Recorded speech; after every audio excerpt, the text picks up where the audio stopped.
Everyone thinks I'm dead. No funeral, no grave, no goodbye, just a legal document with my name on it. And the man who signed it? My husband. Let me rewind. My name is Evelyn Carter, or at least it was. I'm 32, born and raised in Ohio, worked my ass off to build a quiet little life. Not flashy, not rich, just stable, safe, predictable.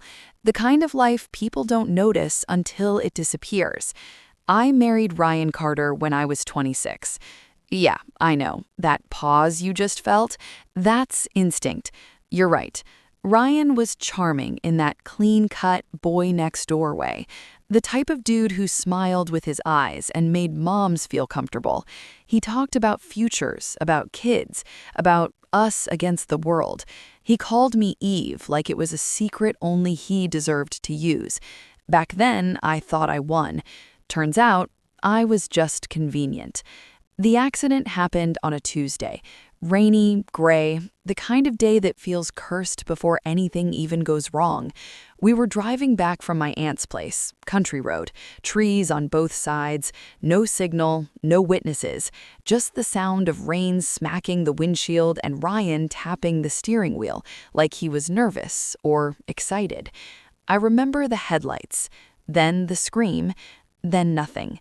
When I woke up, everything hurt, like my body had been dragged through hell and left there overnight. My head was wrapped, my arm was splinted, my throat burned like I'd swallowed fire. I tried to speak. Nothing came out. Panic hit hard. I looked around. White walls, machines beeping, a hospital room that felt wrong, like I wasn't supposed to be there. A nurse noticed my eyes open and rushed over. "Oh my God," she whispered, "you're awake." I tried to ask for Ryan. She froze. Then she said the words that cracked my reality clean in half. "Ma'am, your husband passed away in the accident."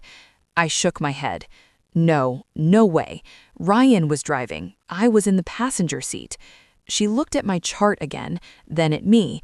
Her voice dropped. "According to your chart, you're listed as Jane Doe." That's when it hit me. Something was off. 3 days later, a cop showed up. Detective Mark Reynolds. Mid-40s, tired eyes, coffee breath. The look of a man who'd seen enough lies to recognize silence as one. He asked me my name. I said, "Evelyn Carter." He didn't react, just wrote something down. Then he said, calm as hell, "According to official records, Evelyn Carter died 2 days ago." My stomach dropped. He slid a folder across the bed. Inside was a death certificate. Cause of death? Severe internal trauma from motor vehicle collision. Pronounced dead at the scene. Signed by the attending physician. Next of kin? Ryan Carter, husband. I stared at it. My name, my date of birth, my social. Dead. Legally. I looked up at him, my hands shaking. "That's not possible," I whispered. "I'm right here." He studied my face like he was trying to solve a puzzle that didn't want to be solved. Then he asked the question that changed everything. "Do you know why your husband would want you declared dead?" That night, I couldn't sleep. Every beep of the machines felt louder. Every shadow felt closer. I replayed the crash over and over. The speed, the angle, the way Ryan didn't scream, the way his seatbelt was never buckled. And then something else clicked. Ryan had taken out 3 life insurance policies on me. I remembered because I'd laughed about it. "Damn, planning my murder already?" I joked. He laughed too easily. A week later, I was discharged, not as Evelyn Carter, as Jane Doe number 4471. No ID, no phone, no bank access. Because legally, I didn't exist. And Ryan Carter was alive. Very alive. The hospital found surveillance footage. Turns out the man pronounced dead at the scene wasn't Ryan.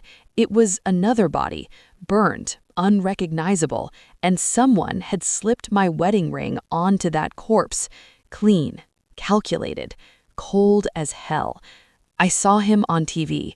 3 days later, a local news segment. Local man mourns wife lost in tragic accident. There he was, my husband. Black suit, fake tears, red eyes, talking about how much he loved me, how broken he was, how life would never be the same. The reporter asked how he was holding up. He said, "I'm just grateful she didn't suffer." I screamed at the TV, "You lying son of a bitch." That's when Detective Reynolds came back. He looked different, more serious. "Evelyn," he said quietly, "you need to disappear." I laughed, a sharp, broken laugh.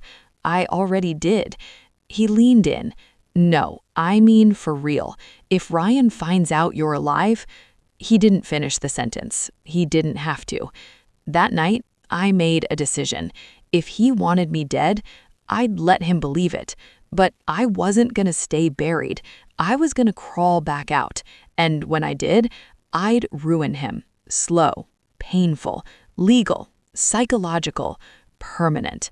Because here's the thing about being declared dead. You lose everything, but you also lose fear. And a woman with nothing left to lose, she's dangerous as hell.